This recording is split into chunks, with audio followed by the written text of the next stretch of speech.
Welcome to Lavanya's kitchen corner. இன்றைக்கி நம்ம வீடியோவில் புடலங்காய் பொரியல் எப்படி செய்கிறதுங்கிறத பார்க்கலாம் வாங்க.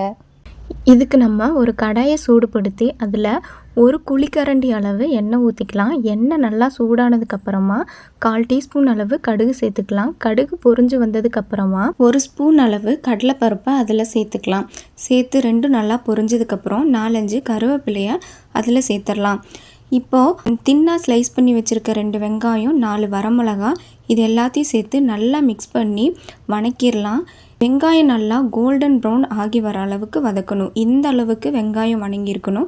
இந்த ஸ்டேஜில் நம்ம கட் பண்ணி வச்சுருக்க புடலங்காயை அதில் சேர்த்துடலாம். சேர்த்துட்டு வேகிறதுக்கு தேவையான அளவு உப்பு சேர்த்து அதை நல்லா மிக்ஸ் பண்ணி விட்டுடலாம். நல்லா மிக்ஸ் பண்ணி விடும்போது தான் உப்பு எல்லா காயிலையும் பிடிச்சி நல்லா வேகும். மிக்ஸ் பண்ணி விட்டதுக்கு அப்புறமா ஒரு 1/2 டம்ளர் அளவு தண்ணி சேர்த்து மூடி போட்டு வேக வச்சிடலாம். பாருங்கள், 10 நிமிஷத்துக்கு அப்புறம் புடலங்காயில் இருக்க தண்ணியெல்லாம் வற்றி நல்லா வெந்துருச்சு. இந்த ஸ்டேஜில் துருவி வச்சுருக்க தேங்காய் சேர்த்து நல்லா மிக்ஸ் பண்ணி விட்டுடலாம். புடலங்காய் அடுப்பில் இருக்கும்போதே நம்ம தேங்காய் துருவலை சேர்த்து மிக்ஸ் பண்ணணும். அப்போ தான் காய் சீக்கிரம் கெட்டு போகாமல் இருக்கும். சுவையான புடலங்காய் பொரியல் இப்போது ரெடி ஆயிடுச்சு. இந்த வீடியோ உங்களுக்கு பிடிச்சிருந்துச்சுன்னா லைக் பண்ணுங்கள், ஷேர் பண்ணுங்கள், கமெண்ட் பண்ணுங்கள். அப்படியே சேனலை சப்ஸ்கிரைப் பண்ணாதவங்க சப்ஸ்கிரைப் பண்ணுங்கள். இதே மாதிரி வேறு ஒரு ரெசிபியோட நான் அடுத்த வீடியோவில் உங்களை சந்திக்கிறேன். அது வரைக்கும் நன்றி, வணக்கம்.